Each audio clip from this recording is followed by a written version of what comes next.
Hello, everyone. This is Meg Sesko, and welcome. Welcome to Just Growing Hydroponics. Trying to be, that what I do? Oh, I click on my picture. My channel, okay. And video. There you are. Hello, everyone. This is Meg Sesko. Turn it down. So I am going to stream myself. Watch myself. No, you're going to read the comments. And so I could see the comments, really. I thought they would be right here. Yeah, but what if you're on Chrome? Oh, in case I'm not on this screen. I'm learning. I am learning. You shouldn't be on anything. You should have Chrome fully maxed out. So anyway, my name is Meg Sesko, and welcome to Start Growing Hydroponics.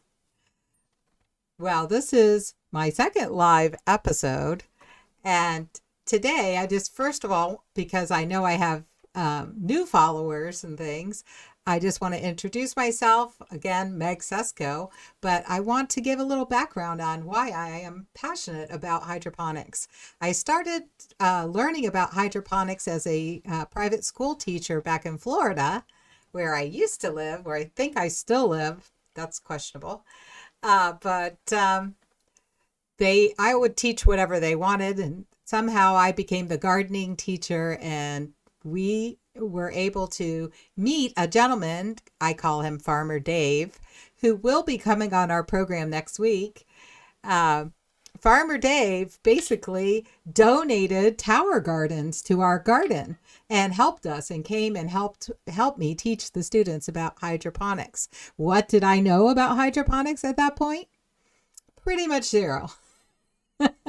But the best way to learn something is to teach it. So I found resources. I found a little bit of a curriculum through a place that we were getting seeds from, and just put it together for the kids, and they loved it.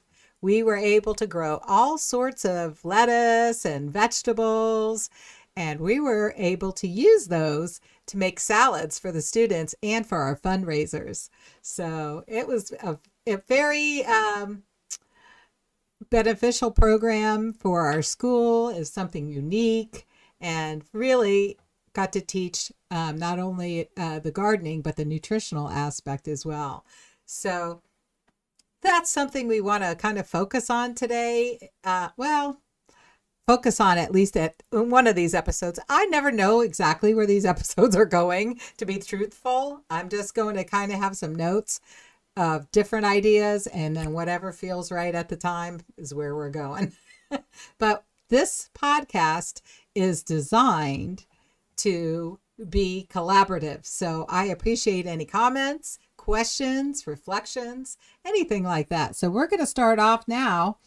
So I am passionate about hydroponics. I didn't know hardly anything and just started to learn it and teach it to my students, and discovered that this is a way to get the best fruit and vegetables, because the plants get exactly the nutrients that they need. You can give them exactly what they need. Oh, hey out there, cry. I hope it's not cry sad, but I probably didn't say it right. If you're my Chinese student, you might be cree, or Asian, maybe. I teach Chinese students English. So obviously they have not taught me any Chinese. So I'm sorry if I just totally butchered your name. But hello, and I hope you're having a wonderful day. So I was just talking about how I am passionate about hydroponics because of the fact you can give the plant the exact nutrients that it needs. So I don't know about you, but I don't like a bunch of junk in my food. I want to know that my food is obviously safe, most important for me to eat, but also loaded with the nutrients. Because why eat a huge salad of iceberg lettuce and get no nutrition? I don't get that. So I like to grow all sorts of nice lettuces and mix them together and get lots of nutrients, tons of nutrients, and the flavor is amazing. One of the things I was talking about yesterday was I like to grow microgreens, sunflower microgreens. And those are amazing in a salad. Sometimes that's my complete salad, as far as that's the lettuce I use is the microgreens. But we are going to talk about microgreens a little bit later on today because it fits in with my peas in the pod segment. So anyway, no idea where I am here in this except for explaining that I am passionate about hydroponics and how it got started for me. And now, why am I doing this podcast? That might be your next question. Well, I'm doing this podcast for a couple of reasons. First, which is a very selfish reason, to learn more about hydroponics. So the best way to learn is to teach. And I am fortunate because I am in partnership with some people that want to start that are starting a cannabis farm here in the state of Maine. So I'm not in Florida. That would be very difficult to start one there. They do have medical marijuana, but the prices to start in Florida are astronomical. I think it's probably a big scam takeover because I think there's like, say, maybe 30 licenses and only 10 of them are actually using them. So people just bought them out so they could just monopolize that area back down there. So that's sad for the cannabis industry.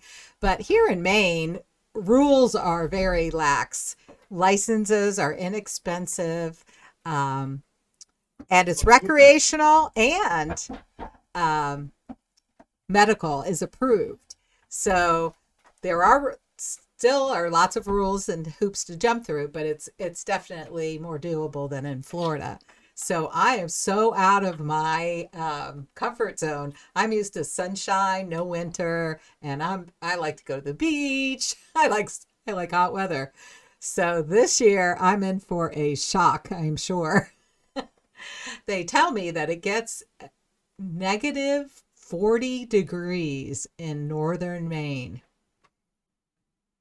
I can't really even imagine it. I did live in Ohio and as a kid and was in 20 below. It was the coldest it ever was in Ohio, and that was in the blizzard of 70 something. 76, 78, one of those. That's just giving in a little more of my age, but I remember that was the crazy cold weather that just goes right through you unless you have lots of layers on. So already shopping for like heated suits. I don't know what to wear up here except for lots of layers and long johns for sure. Anyway, so I am up here in Maine. I do want to learn more about growing marijuana, cannabis. Know nothing about it. Know how to smoke it. Don't know how to grow it. Never tried. Most of the time, well, when I was a kid, there were tons of seeds, but there's no seeds in anything I ever see anymore. So it wouldn't even have ever came to my thought process to grow it. And I never really was a gardener.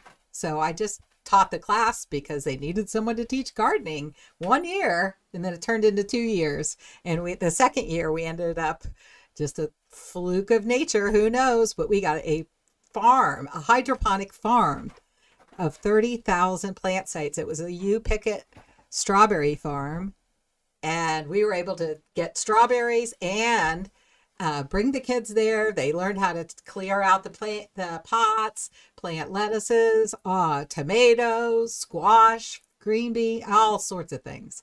So it was an awesome experience, but I'm going off track again. So anyway, the reason I'm doing the podcast, selfishly, to learn more, so I know how to grow marijuana efficiently for my business that I'm starting. And so I can also learn how to grow food in my home because I'm getting a little sketched out about all the things that are going on in our world these days. And I think it's a good idea to be able to grow your own food. And I'm in northern Maine now, so I'm not going to be growing anything outside in the freezing cold, that's for sure. So indoors is definitely what I want to do. And as far as I know, the best way to grow indoors is hydroponics. So that's what I'm going to be focusing on, doing both of those type and indoor growing. this time, even though everything I've done before was outdoors. So it's going to be a learning curve. But the other thing is because I want to collaborate with the people that listen to the podcast and anyone that I can find that also feels passionate about growing clean food and growing things more productively. My passion is to eventually create a closed loop system that will be able to be used for people that are in maybe low income areas or food scarcity areas, food scarce areas. This is definitely a passion of mine, and I have some ideas utilizing aquaponics and all sorts of things. So I want to get into that through this podcast, and I would love to get comments and help from others, because I don't consider it, when I tell someone my ideas for, saving the world with a better food system, they're like, oh, you just better go ahead and do that. Don't tell people about it. They might take your idea. And I'm like, great. I want you to take my idea, take it and run with it. Please help me, or do it yourself and I'll help you. I'm not in here to compete with anyone. I'm here to work together to get us out of this nightmare food system that we're in right now, because we don't know what's injected into our food, and just the thoughts of it are just mind-boggling. We know we've got what are they? The GMOs and pesticides. We don't need to have any of that junk. We're going to have heirloom seeds, use the heirloom seeds that are non-GMO, and create food that does not have any pesticides or fertilizer on it at all. The only anything that you're putting in there is water with nutrient in it. And with the microgreens, sometimes you don't even need the nutrients. You can grow microgreens without any grow lights or nutrients, but they will grow better, of course, with those things. But you can stick them in the sunlight and just give them water and they'll grow. So I was talking about prepping yesterday, and totally get seeds and get microgreen seeds because of that. They grow fast and don't require any light in case there is no power. So anyway, moving on. So those are a couple of the reasons why we're having this podcast.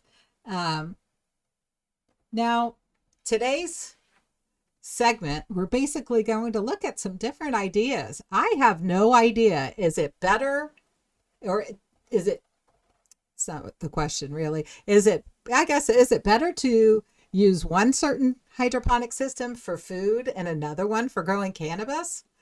I'm sorry to tell you, but honestly, I have no idea. I think as long as you're getting the nutrients to the roots, to the plants, it's going to work perfectly as long as you have good lighting conditions and good nutrients. So we are talking about growing indoors. Now, if we think about the lights, I always thought, and maybe you do too, that the LED lights must be the best because they're the newest technology. They use less energy.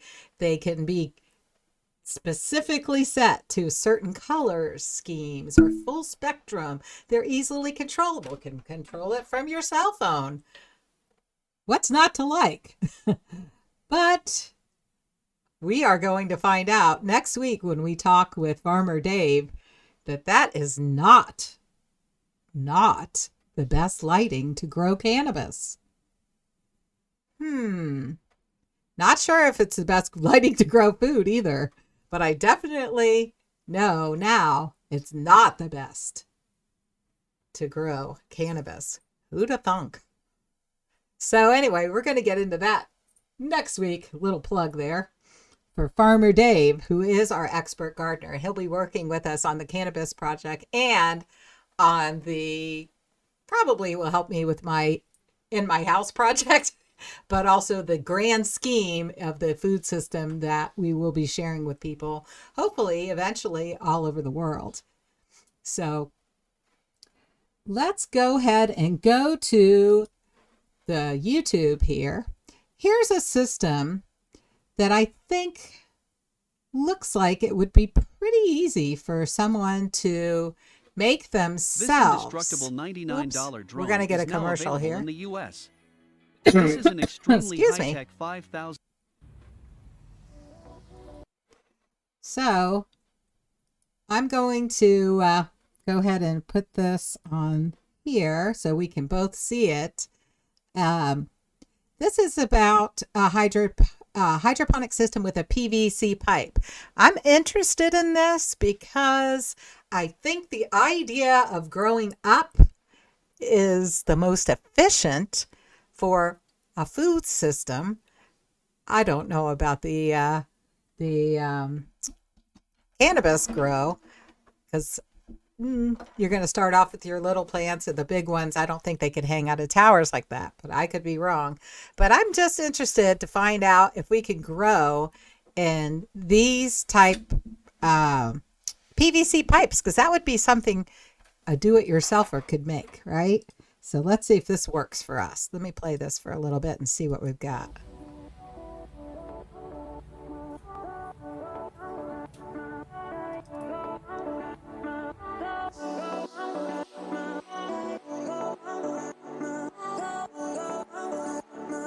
So he's just using a regular kind of saw. I think that one might be jigsaw. I did take shop class, but don't remember the names of the saws. So yeah, you can call, and there's a thing where you can actually not have to do it that tricky, but there's the kind that put holes, a hole saw? Some kind of saw that puts a hole in. So we could make this at our own houses, right? So we don't have to spend, it doesn't have to be complicated. Oh, that reminds me. Just a shout out. This music on here is kind of too much. I'm going to turn that down.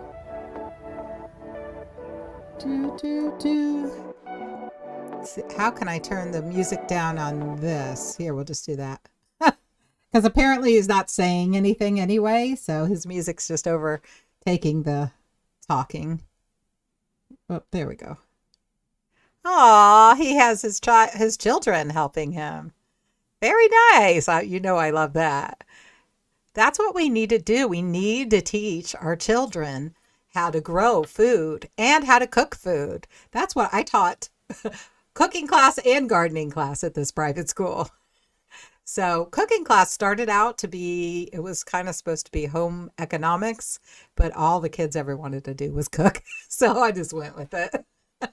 But look at this. So that's not too complicated. Now, if you can stick some neti pots, which you can easily purchase from Home Depot or wherever you get your hardware type supply things, building supplies.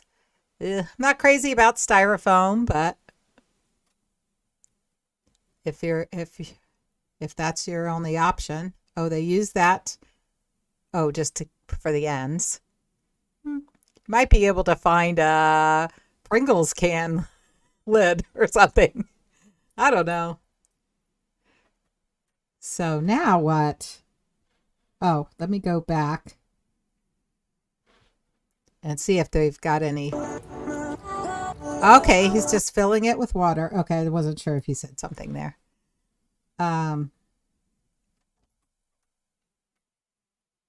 So this will drip from the top down, the way I understand it.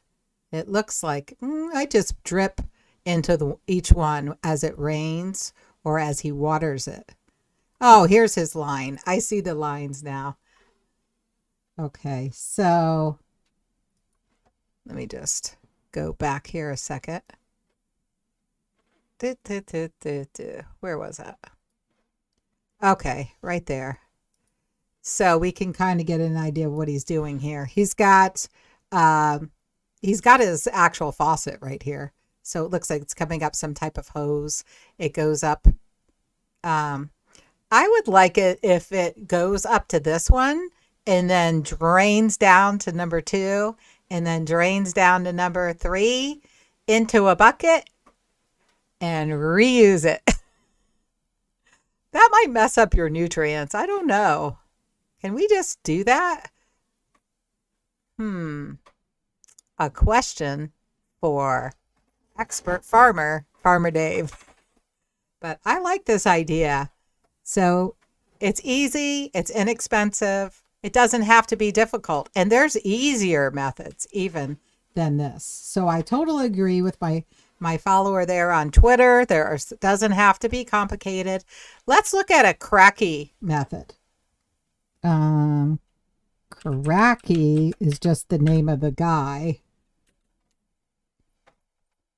I believe, that invented this method.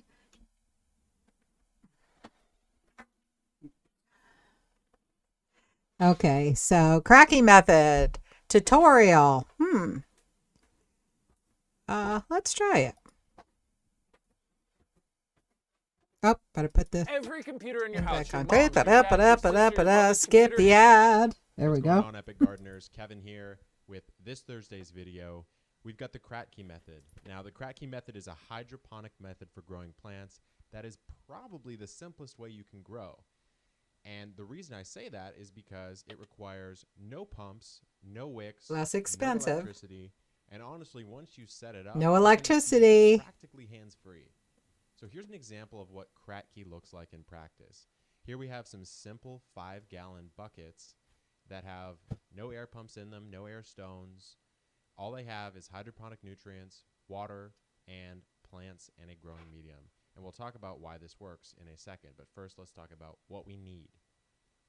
I'm going to First make of all, this big for obviously, you're going to need a reservoir. If you've seen my 2-liter bottle garden experiment, you'll know that you can use something as simple as that. But of course, if you're growing something that requires a little bit more space, like let's say cherry tomatoes, you may want to use something a little bit bigger. A 5-gallon bucket from Home Depot works perfectly. You'll need some net pots, and I'll put a link in the video description for those, as well as hydroponic nutrients. I usually recommend General Hydroponics 3-part. You'll need some water. I have a couple videos and a couple articles on how to deal with water as well. And you'll need a seedling of some kind. Now, if you're just starting out, I would recommend growing with lettuce or some sort of leafy green. Basically, anything that doesn't flower is a good idea for starting out in Kratky. Now, the first thing that you need to do I'm going is back set to up this your way. reservoir. So here we have your nutrient reservoir filled Okay. effectively to the brim. I with messed this all nutrients up, didn't I? that your plant's going to need over the entirety of its life cycle. So this is one thing that differentiates Kratky Okay. from a lot of different methods, is that you don't change the reservoir once you set it up. It contains everything that the plant needs throughout its entire life cycle. So it for just lettuce, stays in one for bucket. hydroponics, typically you're looking at something like 30 to 40 days. So this nutrient reservoir needs to have everything. Now you might be thinking, okay, well, other hydroponic systems, usually you have to change that reservoir and adjust the nutrients. And what about oxygenation? There's no air stone. Well, the beauty of the Kratky method is that time solves these problems. So with the addition of time, we get to the final state of a Kratky system, and it looks something like this. Head of lettuce, the roots have developed and drank down the reservoir, which To give effectively oxygen. oxygenates Yes. by creating a pocket of moist air. So the first half has air and roots. The second half has nutrient and roots. And that is the beauty of the system. It effectively uses the plant's desire for water and nutrition to help oxygenate the air and oxygenate the roots. So Kratky is a really, really good and really effective method if you are just starting out in hydroponics. It is great if you are trying to teach your kid about it. Maybe you're a teacher and you want to do a science experiment. There's so many different applications of this. But not only that, there are hydroponic gardeners and hydroponic commercial scale gardeners that use a variation upon Kratky to grow tons and tons of lettuce or cucumbers or tomatoes. I mean, the applications are honestly endless. Awesome. And again, there will be a ton of links. This in the looks video very description good on and Kratky. So inexpensive go for ahead the home and take a look at hobbyist. those. And remember, I do videos every With a home Thursday now prepper. on gardening, hydroponics, sustainability, all sorts of stuff like this. So please hit Epic that like, please hit Gardening that subscribe is if this is something that you want to see more the of. name And of this course, channel. questions Very in the good. comments and suggestions on new videos, always And appreciated. always Once good to again, like this has been people's Kevin from Epic videos. Gardening. Keep growing, guys. And ooh, is the Khan Academy of the gardening world. Sounds good. I will go ahead and subscribe. Stop watching Yay. hydroponics. Ah! Stop watching hydroponics. Help me. Help me. No. There we go. So anyway, we're going back. There we go. So the Cracky method is getting the teacher's gold star award.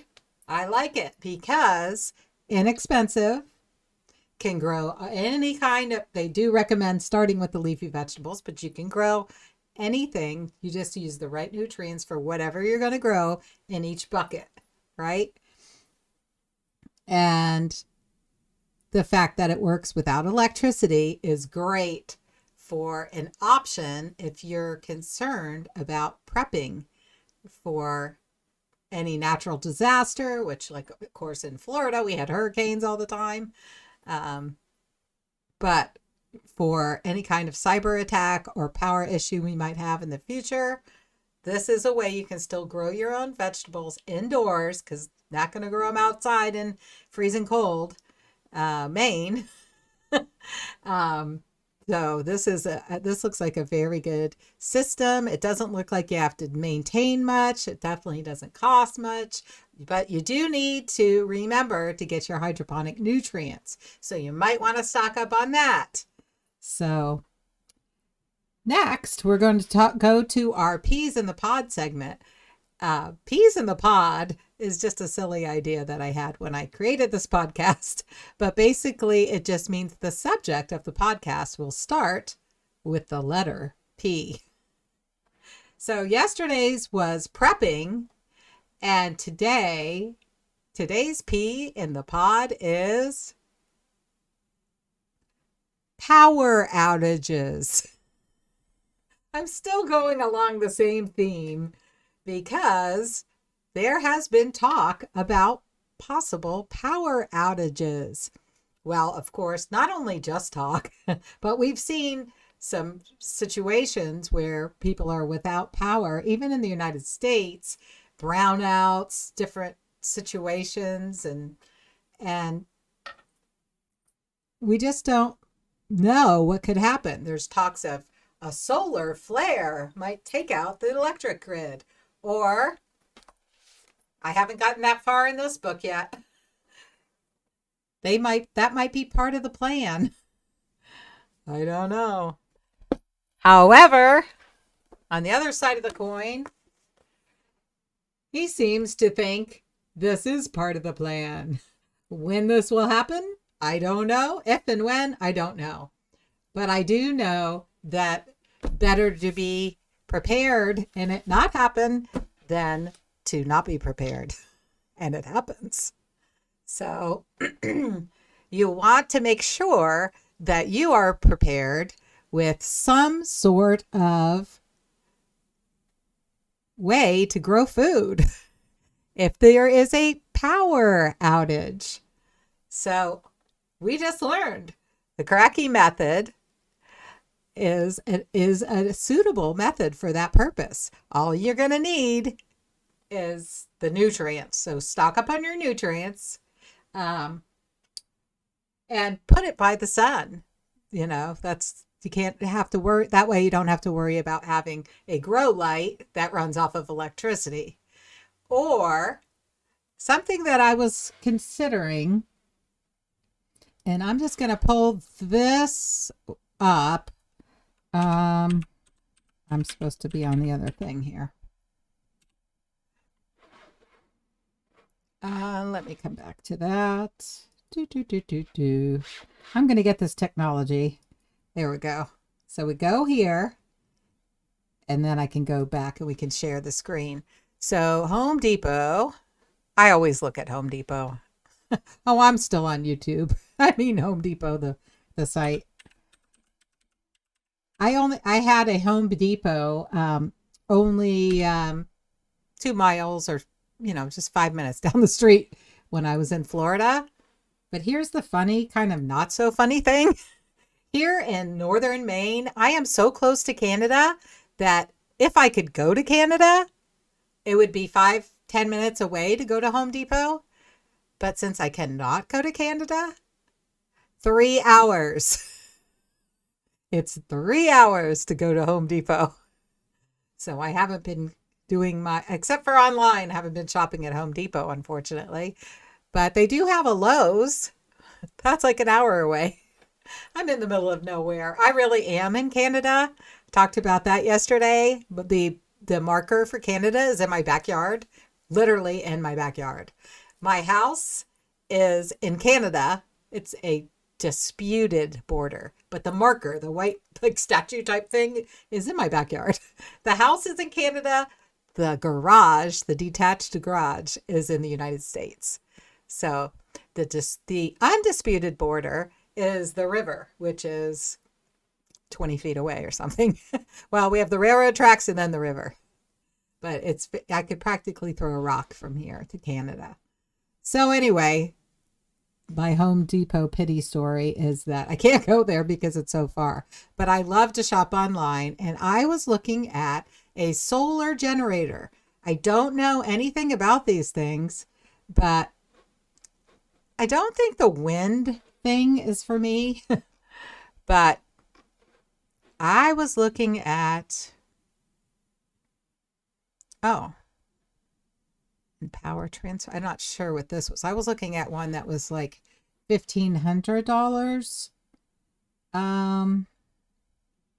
This one is a little bit more. So it might have something else with it. Frequently bought. Oh, power lights. Oh, not so sure about this. We can switch over and see about the power lights, and power outage is our P of the day.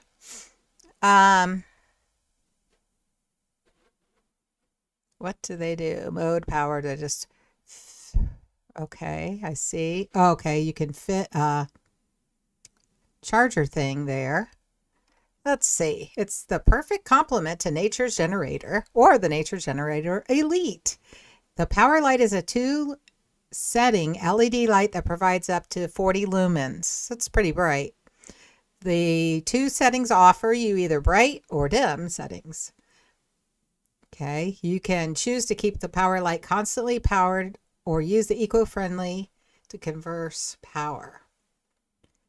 The power light automatically switches on at sunset and will turn off at sunrise. It includes a universal base for easy attachment to metals or a hook hang. Okay, from trees or wherever. Okay, and you can connect them together as like a series, it looks like. So that's pretty cool. So anyway, going back, since I kind of got off the subject of this power generator, this is what I'm interested in sharing with you. And again, I would like some input in this area because this is definitely not my specialty. I pretty much feel like the wind turbine is a waste, but I would like to have solar. So I looked at, okay, this one's similar, right? That comes with, that's what I clicked on. I don't know, I'm going backwards here.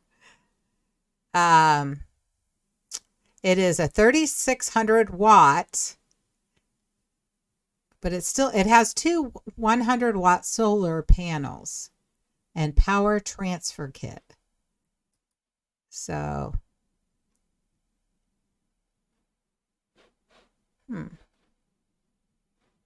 does it, I don't even know.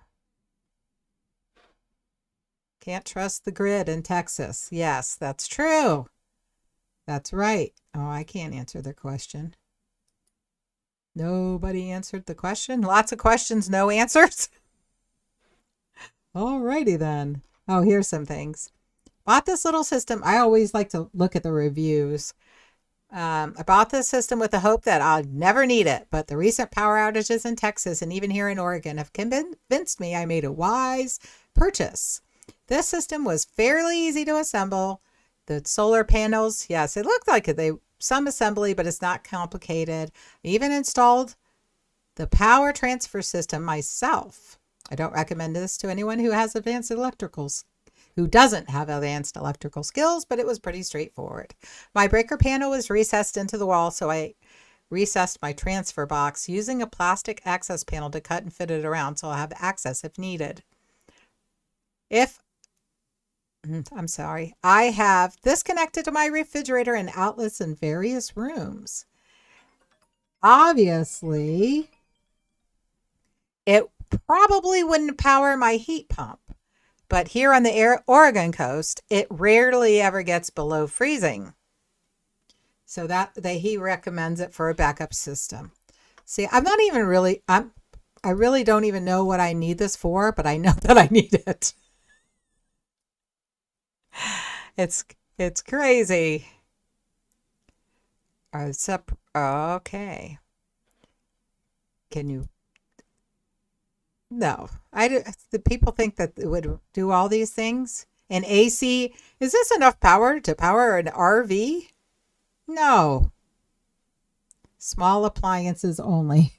I kind of didn't think it was going to do a whole house or anything. This is just solar. So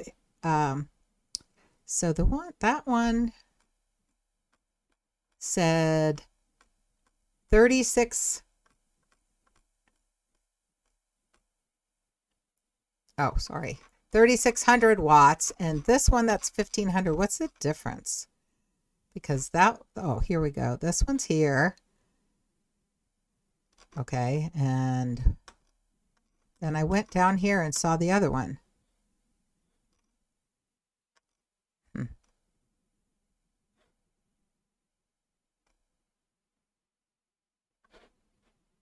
Oh, it's push button start? I don't know. Now I've lost it. Okay. I'm going all over the place. I'm so sorry. So I think that we have to have something in place in case there's problems with the electrical grid. Because as far as I understand it, the next part of the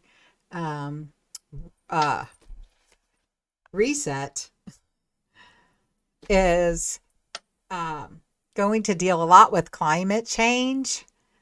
And so if we're trying to pass a Green New Deal or Green Pass or all these things I hear in the media, if we're actually trying to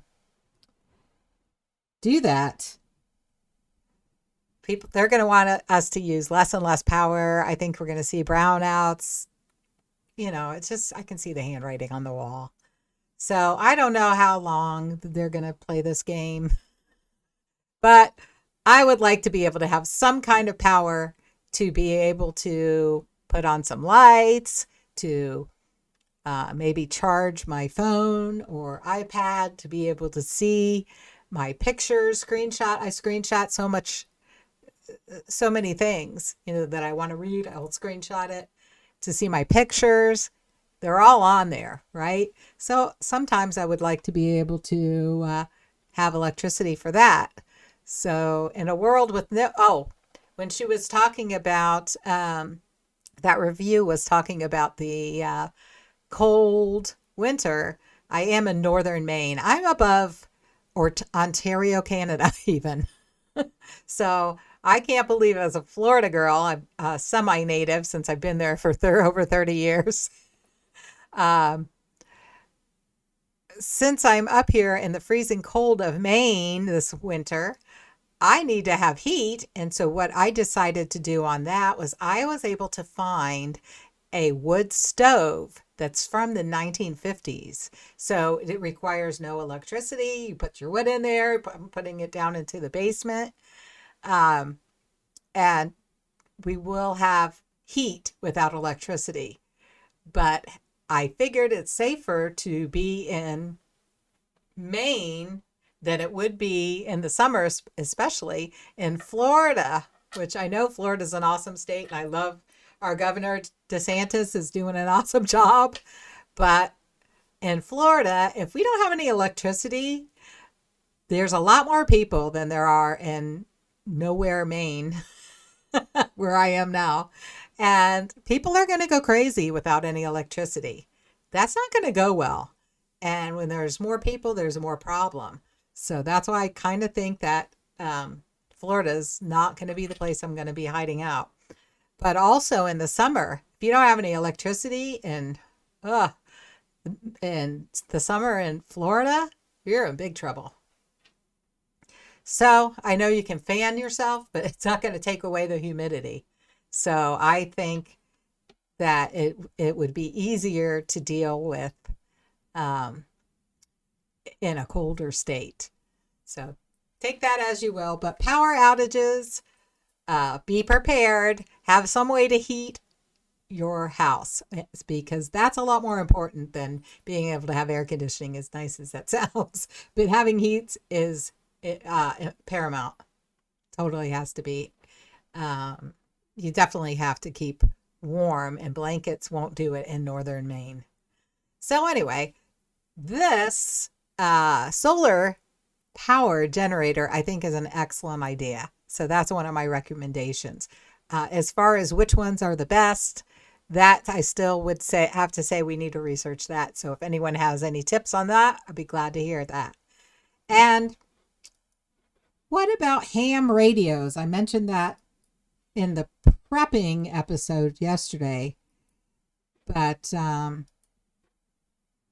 of the Home Depot here.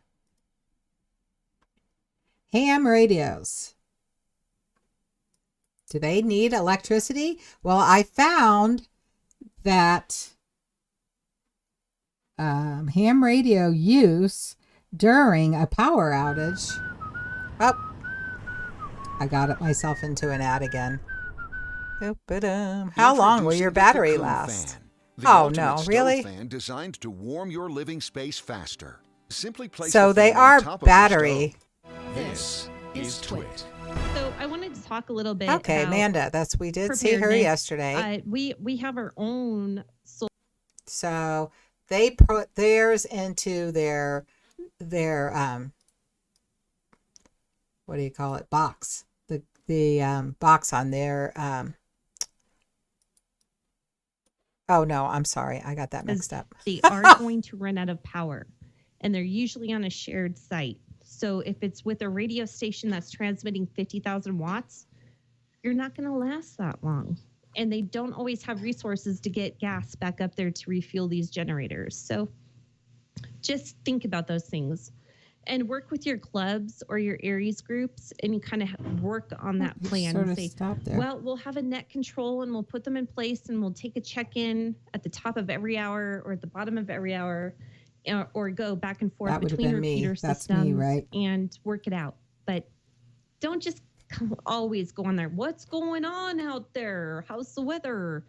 Be Yes. reasonable. Don't you agree, Gordo? I So do. anyway, that was I need- something we watched yesterday. Anyway, I'm going to come back on here and come back full screen. There we go. So I think a ham radio is kind of a cool idea if the power goes out, because it can be charged with that solar generator and it works off of battery. So you can communicate. I don't know whether you're really going to get what information you might really get, but I think it's a good idea. So I'm going to go with a thumbs up on the ham radio. And maybe you could even get on the same channel and have two radios and talk with your family. Like if you have to go walk somewhere or ride your bike somewhere. Bicycle also very good for power outages, because if this happens to be like an EMP type power outage where the internet and every single thing electricity that's electrical does not work, no cars will work except for the super old vehicles. I'm talking like 1950s, something like that. So otherwise, they all have electrical starters, I guess.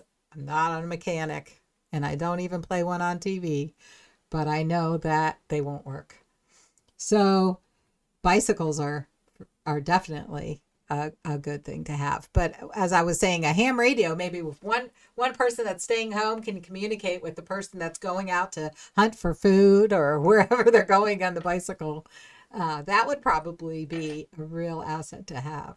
So we're just going to leave it there for our power outage. If you've got any other tips for power outages, obviously the have batteries, lots of batteries, have rechargeable batteries, and that way you can recharge them with that solar power generator, right?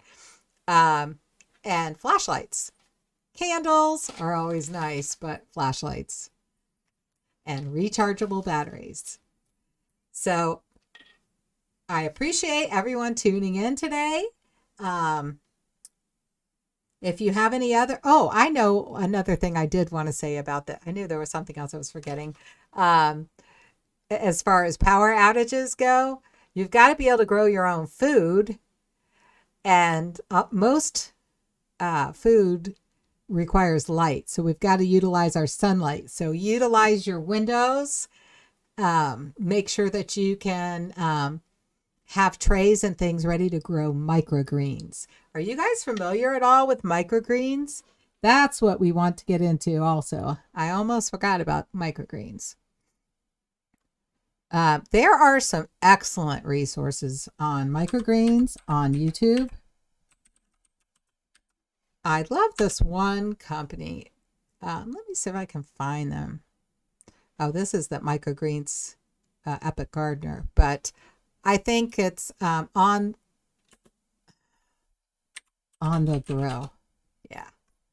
I liked these people when I was learning about microgreens. They do try they experiment with different things. I'm in the wrong thing here. Let me pull this up. Oh, I'm going to learn this technical stuff here one day. So it's Here We Grow. I love these guys. So I listen to them teach how to grow all different kinds of microgreens. And they get their seeds at Truly Seed Company. Is that what it's called? Oh, goodness. Mind is a terrible thing to waste. I'm going to say True Leaf. Am I getting it mixed up? See, there's Trulies that I like to drink. True Leaf and True Leaf CBD. See, yeah, there's True Leaf marijuana dispensary, but where do I get my microgreens? Microgreen seeds.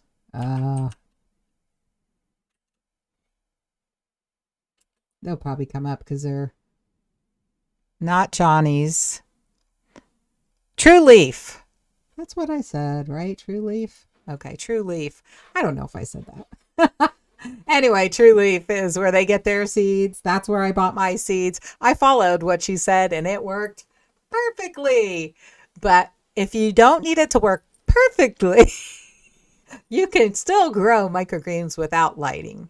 You could put them in the window and get the sunlight, and that works just fine. Okay, so if we don't have any power outage being the P of the day, microgreens are a really good option. And you might think, well, Meg, can you eat very many of microgreens? Well, if you get a big stockpile of seeds, you can eat a lot of different things that you would be really surprised at the awesome salads you can make. Of course, the sunflower microgreens are my favorite, as I mentioned before, but also you can grow cilantro. You can grow all sorts of funky things to put in your salad. They're really delicious. You're going to need to probably go to fishing and, add protein on there, some other proteins, but you can do a lot with microgreens, believe it or not. So anyway, I always enjoyed using sand. Ever wonder if you could grow microgreens in the middle of the desert? Oh, well, she might do it. That's what I liked about them too. They use a lot of, they do a lot of different experiments, and I just wonder if they have anything about sunflower. I'm sure they do. Sunflower microgreens, my fave. Yeah, here we go. This is ballot question So, 1. It empowers politicians I do have to YouTube oppose Premium, new laws but not on this retroactively, station, targeting so leaders for things that happened legally whatever. in the past. After That's the unfair ads. and Unfair and So read the dangerous. fine print and vote no on question 1. Let's go help people customize and save with Liberty Mutual. Liberty, liberty. Okay. There we go. So this is their cool farm. Isn't that amazing? They just open up their farm each day. And it's all done inside of this big like storage container type freight truck thing. How come my video is not working right?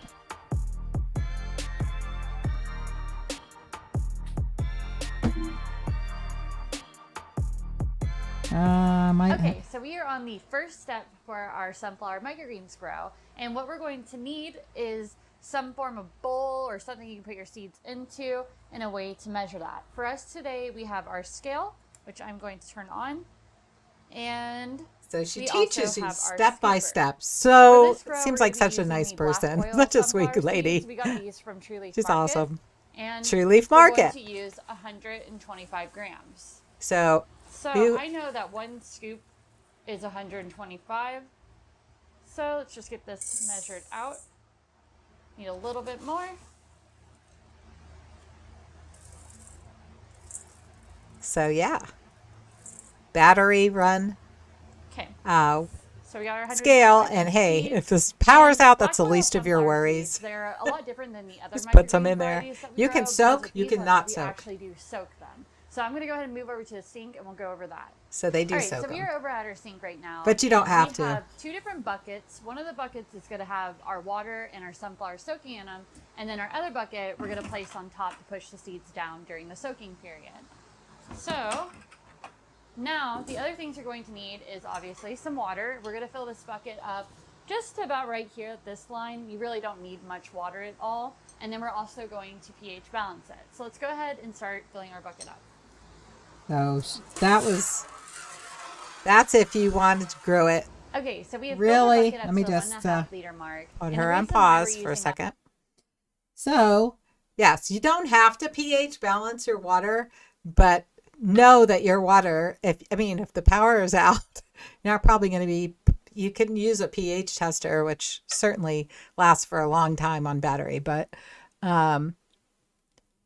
you don't necessarily have to pH test your water if you don't have all that stuff. But it's not a bad idea to make sure you do have plenty of nutrients, plenty of up, down pH balancer. You can do this. You can get a pH pen. Blue Labs, I think, is the one I have. That's a popular one. And you can test the pH.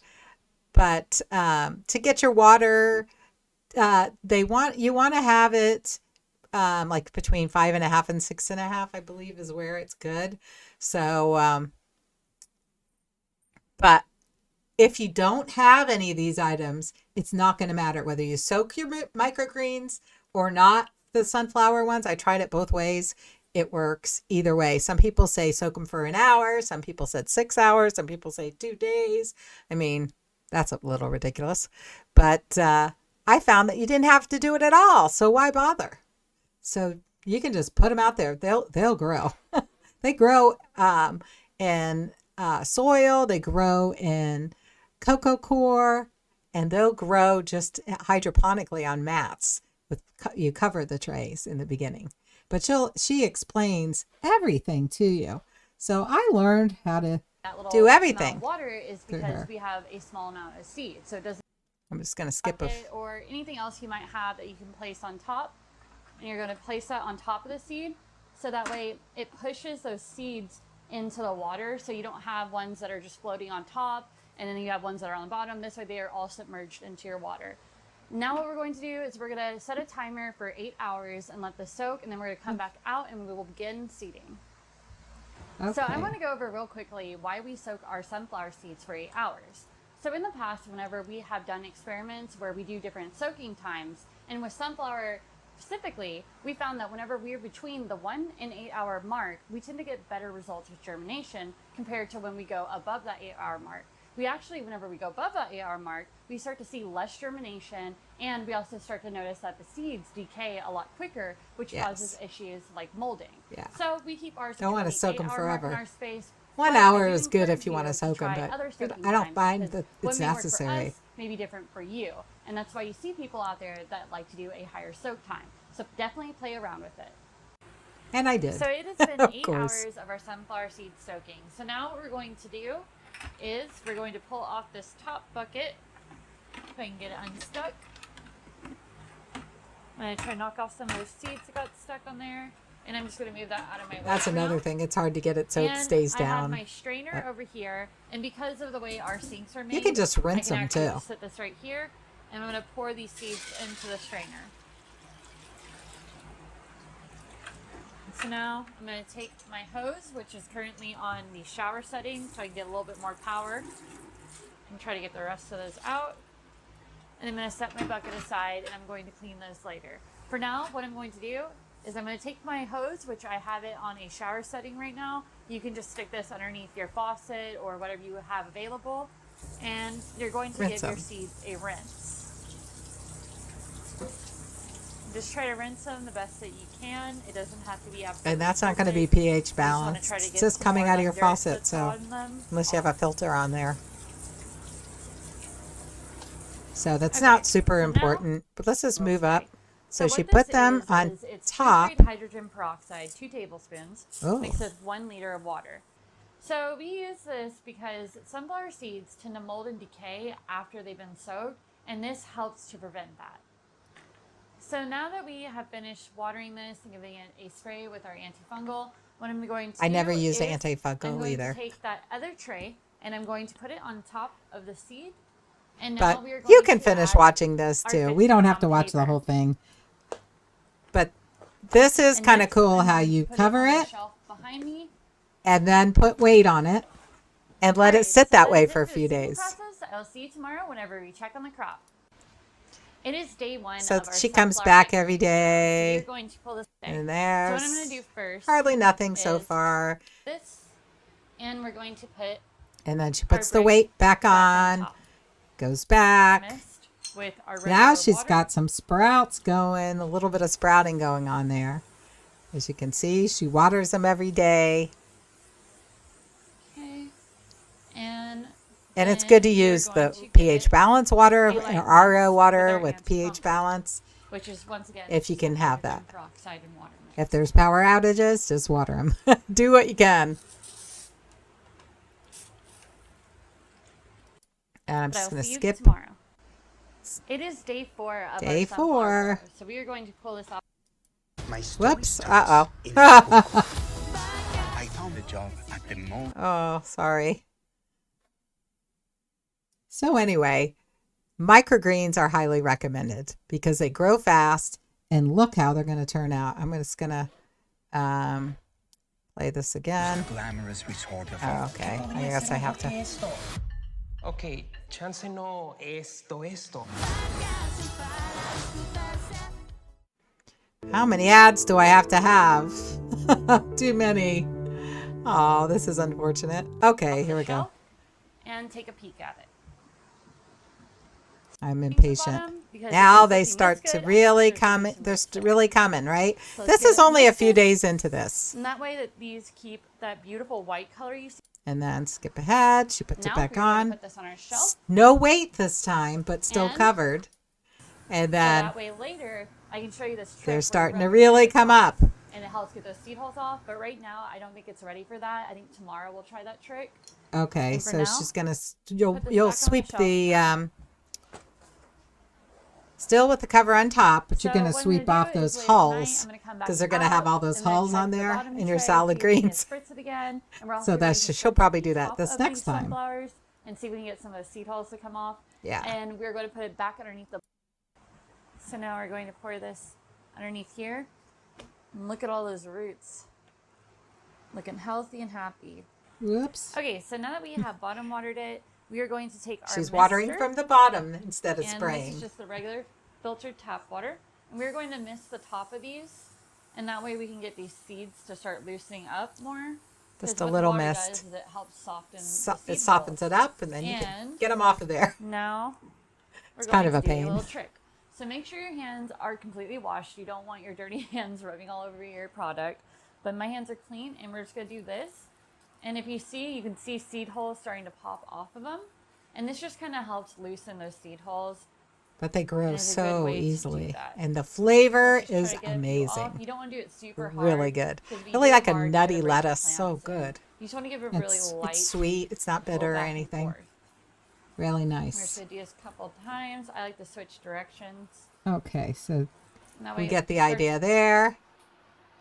Make sure you reverse it. They're growing a little bit more. And she keeps bottom watering each time. The roots look super duper happy. Okay. Happy roots. Now let's just lower that down. Of course, no top is going Make on sure the anymore. tray And full now of she's water. got it in the And light now I'm going to do where is it I'm going to could put be this on going a into shelf. the sunlight at And this later point tonight, if you I'm gonna don't come back have out, I'm gonna do the electricity. misting on the top again, run my hand across to get more of the seed holes off, and we're going to give it one more cup of water. We can continue to get all that data that we're going to be providing soon. And let's go ahead and turn this on. Now look how pretty they are. So She's ready for waiting that to harvest. zero out. And she Other can thing that just you can cut do them while you right off. harvest is if you see ones that have seed holes, you Pull can go those seed through and holes kind of off. pick them out as you go, or you can even pick them out later if you want. You just really don't want to bite into those, so we just try to get those out the best that we can. Oops. Okay.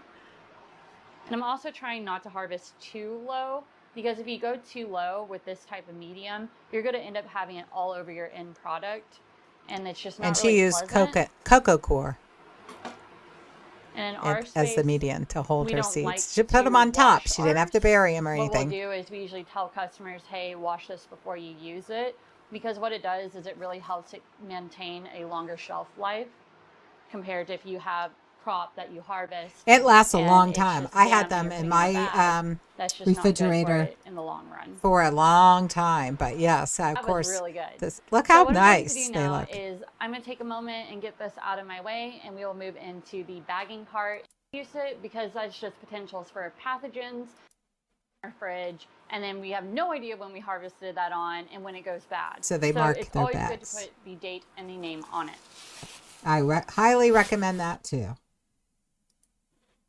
Especially if you're not, when you're growing it for yourself, you should really know, but sometimes you could have them stored and you want to know for sure which ones are the oldest. So you eat the oldest first. So very good. Microgreens, as you can see, particularly my favorite, those sunflower microgreens are an excellent thing to be growing when you have no power. Power outage was today's pea in the pod, and I hope that gives you some ideas. Now we can certainly hope and pray that there's never going to be any power outages, but we have to be prepared. It's better to be prepared than to get caught off guard, because that is part of this unfortunate plan as far as I've heard. So I appreciate, we're going to go ahead and wrap it up today, just a little bit early. If you are interested in what could happen if the electricity and internet does go out, I can recommend a book that I read. I believe it's called 1 Second After. If I'm wrong, it's called 3 Seconds After, but I think it's 1 second after. Anyway, it was an excellent book, and it really got me thinking about the how dependent we really are on electricity. I mean, think about the Amish. The Amish are so cool.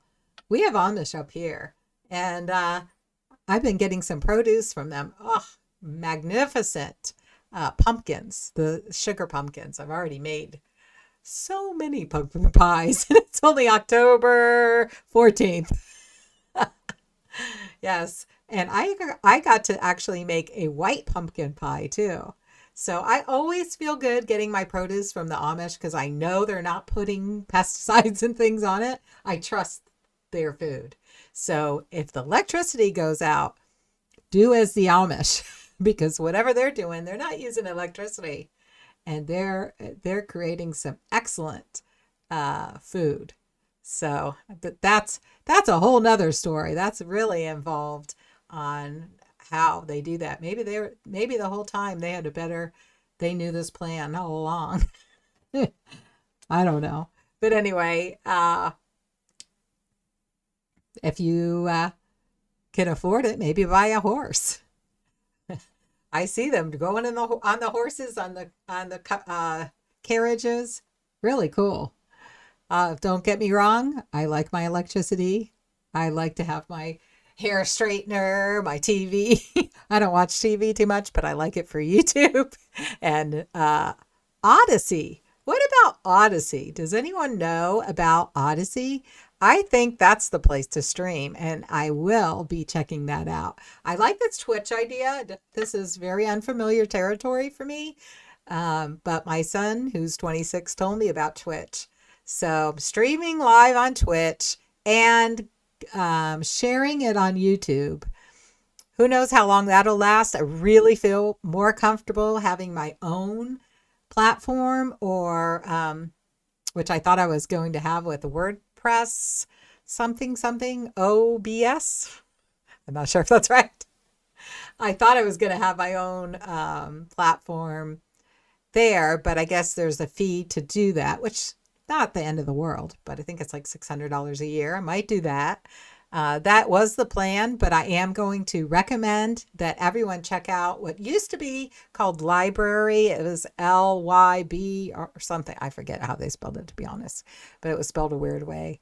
And now it's called Odyssey. So I'm definitely going to be checking that out and probably streaming on there as well, or recording on there and saving the videos on there. Basically, what I'm trying to do is not have things pulled. You know, I'm not exactly Miss Politically Correct. I admit it.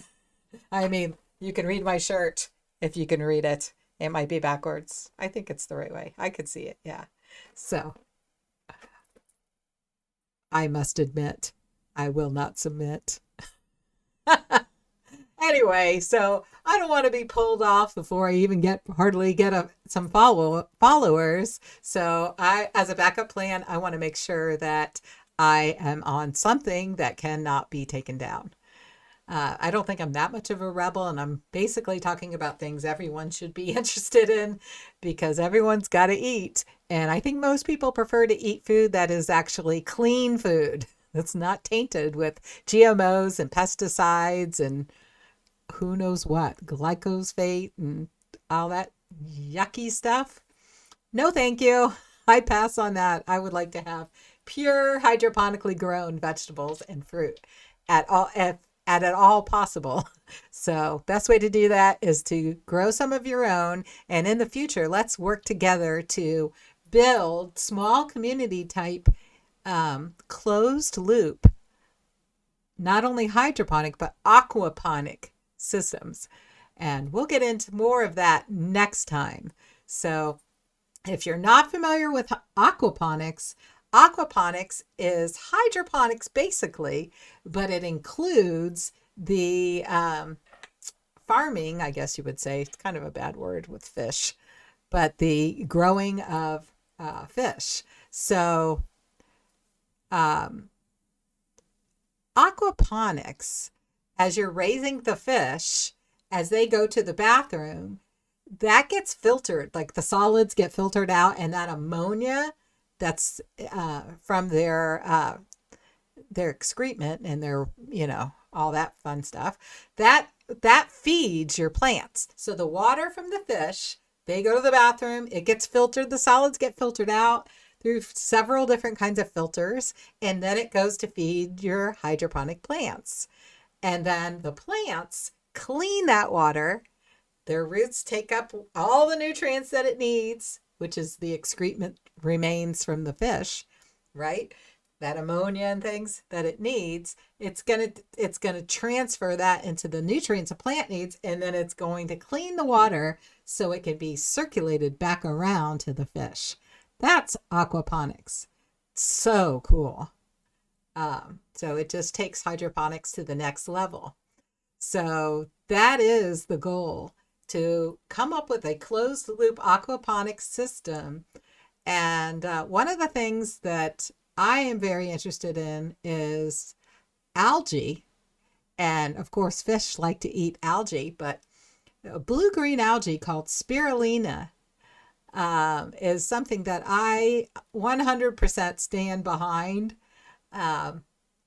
And spirulina can be grown easily in Florida, a lot easier in Florida than in northern Maine, but indoors it can be grown anywhere. So if we could have the spirulina growing, we could be eating that. It's like, spirulina. We'll talk more about this next time, but it has more protein than beef, and like 10 times more protein or something crazy like that. I'm not going to say that's the exact statistics, but a lot more protein than eating beef.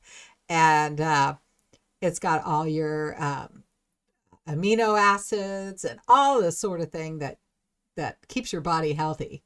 And if we could grow that spirulina in an enclosed indoor farm, I want to make sure our farm costs hopefully less than $10,000 for the whole farm to feed a community. This is my goal in my mind. So the spirulina grows. We eat the spirulina, and we also feed the fish spirulina. And the fish, therefore, are super healthy. The water's cleaned all the time, constantly. They're not eating each other's poop. So it's not like farm fish. It's like fish that are actually cared for and given very nutrient dense food. So the fish will be good. I'm not going to want to use tilapia. That was one of the few things you could use in Florida, unfortunately, but I do believe that it's a little better than the tilapia you would get in a store. But I don't eat tilapia, so I don't recommend that. I think you could grow bass in warm climates, not sure. But if you're doing it indoors, you should be able to control the climate. So I think that you up here for sure, you can harvest and grow. Is that the right word? Farm trout. Okay, so that I'll eat trout. That sounds okay. So if you can have your meat growing, you have your vitamins by your blue-green algae, your spirulina, you have the fish getting perfect food, you're eating fish, getting your protein there as well, and giving you some variety along with all your vegetables and fruits. So I just think that this would be a perfect small, you can keep it small and keep them in different communities, put them in different communities. It could be a portable system. So anyway, we'll get more into that in our next podcast, but thank you for tuning in. We're going to go ahead and finish up. Again, please leave your comments, questions. I will read every comment and try to answer every question, but certainly read every question and reflect on different things. So I thank you all that have been following me. I appreciate it. I appreciate your not being haters and being nice, because I know I'm just learning, and I hope that we can continue to collaborate and come up with some wonderful solutions for our food system and also for growing some awesome weed. So till next time, I'm Meg Sesko. I'll see you soon on Start Growing Hydroponics Podcast. Take care.